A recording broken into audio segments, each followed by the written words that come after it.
Once upon a time, in a quiet town nestled between rolling hills, Aarav decided to visit his childhood home after years of living abroad. He had countless memories of that house, playing in the backyard, the creaky wooden staircase, and the small trapdoor beneath the floorboards where he and his sister used to hide little treasures.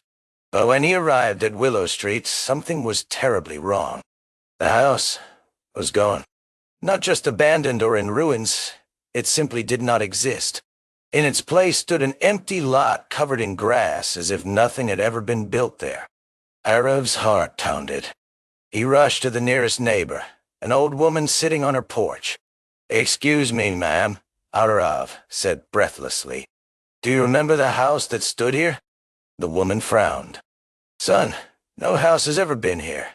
I've lived on this street for 40 years. Aarav's stomach twisted.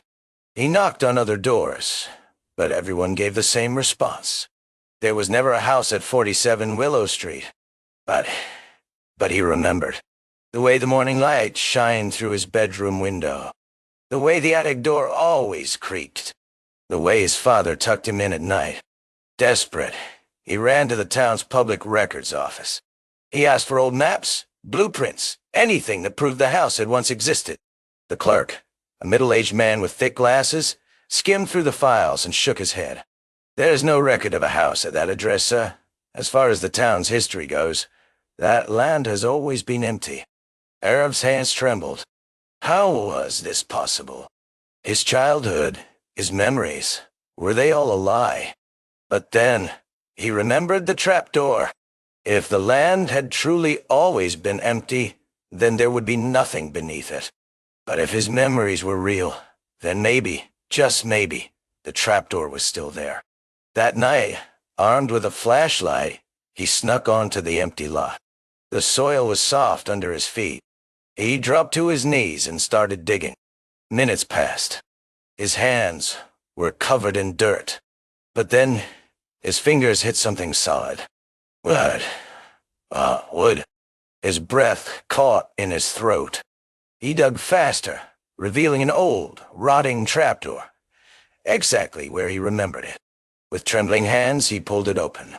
A dark, musty space lay beneath, and inside, a rusted metal box. Aarav lifted it out and slowly pried it open. Inside were photographs. Old, faded photographs of his family, his parents, his sister, and himself as a little boy, standing in front of their house. The house that, according to the world, had never existed. An old shiver ran down his spine. He wasn't crazy. He hadn't imagined it. The house had been real. But then, where had it gone? As he stared at the photos, a soft wind blew through the empty lot, carrying a whisper that sent chills down his spine. You were never supposed to remember. If you like this story, don't forget to like, subscribe, and share. For more such stories, stay tuned and let us know your thoughts in the comments.